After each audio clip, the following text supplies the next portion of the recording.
चलिए, आप सभी के एग्ज़ाम में यहाँ पर 9th में आज 28 जून के पेपर में पूछे जाने वाले प्रश्न जो थे वो हो सकते हैं क्या 3/5 और 4/5 के बीच में 5 परमेय संख्या ज्ञात करें। ठीक है, तो जब भी होता है तो n+1 कर लेते हैं। ठीक है, तो याद रखिएगा n+1 करेंगे तो 5 कितना हो जाएगा 6। ठीक, 6 तो 6 परमेय संख्या ज्ञात करना है। तो जो पहली संख्या थी उसमें भी 6 से ऊपर नीचे गुना कर देंगे और दूसरी संख्या जो है उसमें भी ऊपर नीचे गुना कर देंगे। तो 6×3 18, 18 6 5 30 आ जाएगा। 18/30 है, इधर 24/30 आ जाएगा। तो याद रखिएगा यहाँ पे परमेय संख्या क्या हो जाएगा, तो 19/20, 19/30, 20/30, 21/30, 22/30 और 23/30।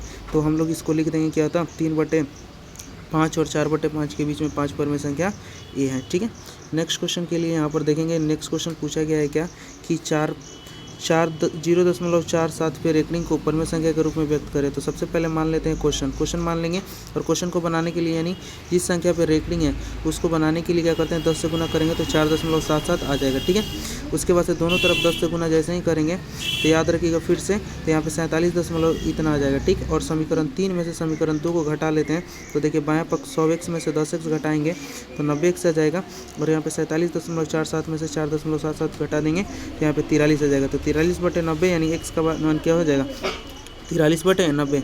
तो हम कह सकते हैं 0.47 पे रेकनिंग को 43/90 के रूप में व्यक्त कर सकते हैं। दूसरा क्वेश्चन, चौथा क्वेश्चन आप इजी क्वेश्चन को पिक कीजिए और बनाइए।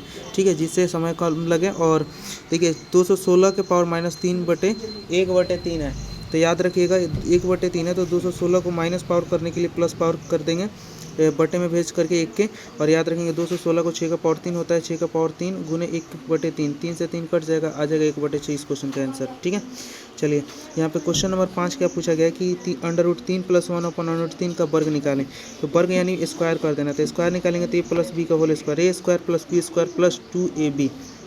तो √3 का स्क्वायर 3 हो जाएगा, इसका स्क्वायर करेंगे तो 1/3 हो जाएगा और इसका स्क्वायर निकालेंगे तो √3 से √3 कट जाएगा, सिर्फ 2 बच जाएगा। तो 2 है तो 2 यहाँ पे लिख देंगे। तो यहाँ पे देखिए 2 और 3 को जोड़ देंगे तो 5 हो जाएगा। 1/3 जोड़ना है तो 1/3 जोड़ना है तो एलसीएम ले लेंगे। 1 3 का 3 हो जाएगा, 3 के 1 पाड़े में 3 बार में तो 5 का पाड़ा 3 15, 3 के पाड़े में 1 बार में तो 1 का पाड़ा 1 15 1 16, 16/3 यानी इस क्वेश्चन का सही आंसर हो जाएगा।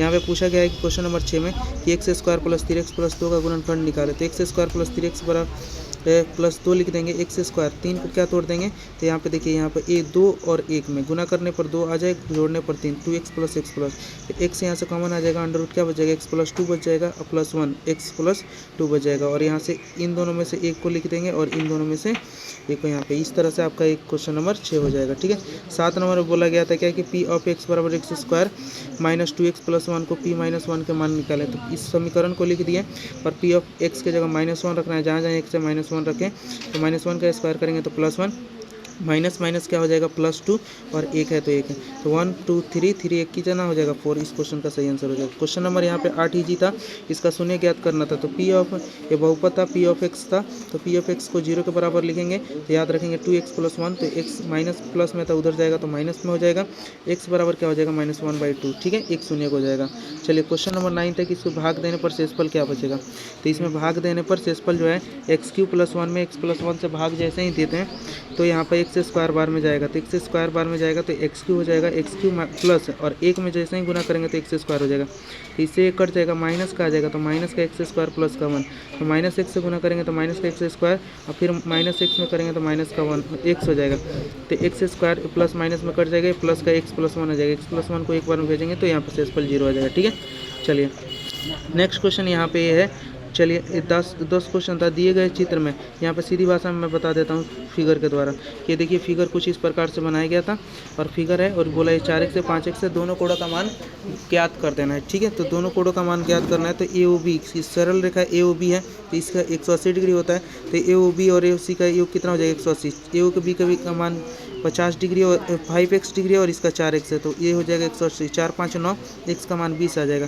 तो दोनों एंगल का मान निकाल लेंगे तो दोनों एंगल का मान हो जाएगा AOC 5x बराबर इतना हो जाएगा और BOC बराबर 4x बराबर 80 हो जाएगा। ठीक है, चलिए नेक्स्ट क्वेश्चन की तरफ बढ़ते हैं। यहाँ पर एक समबाहु त्रिभुज की प्रत्येक भुजा की लंबाई इतना दिया हुआ है तो इसकी ऊंचाई ज्ञात कर देना। तो सबसे पहले मान लेंगे ABC एक त्रिभुज है। ठीक है, और उसके बाद से इसमें इसकी एक भुजा जो है x मान लेंगे। उसके बाद से x है तो इसको लंब जब डाला जाएगा तो x/2 हो जाएगा, x/2 हो जाएगा। ठीक है, पाइथागोरस पर में लगा देंगे कि ये कर्ण हो जाएगा 90 के सामने वाला कर्ण, और आधार का मान दिया हुआ है तो लंब का मान निकाल देंगे। तो पाइथागोरस पर में से AD का मान हो जाएगा √AC का स्क्वायर माइनस CD का स्क्वायर। जैसे मान निकालेंगे आपका ये आ जाएगा कितना, x इंटू √3/4 इंटू x हो जाएगा। ठीक है, चलिए मिलते हैं नेक्स्ट वीडियो में, धन्यवाद। 10 ये शॉर्ट क्वेश्चन आप लोग बना लिए होंगे, ठीक है, जो कि ऑब्जेक्टिव शॉर्ट क्वेश्चन है। अब लॉन्ग क्वेश्चन चाहते हैं तो नेक्स्ट वीडियो में